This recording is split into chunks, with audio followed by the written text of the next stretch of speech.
今天就来实测桌上这些东西撒在床垫上，我到底清不清得掉？番茄酱，中午吃剩下的牛肉汤，撒下去，酱油上去，蔓越莓汁，八宝粥。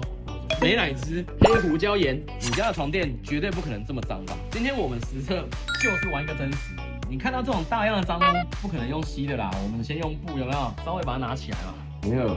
首先我们还是要把大量的脏污吸起来，第二步就把它打湿吧。你再刷它才会有造化。小哥，你刚刚说你亲过最难亲的是什么？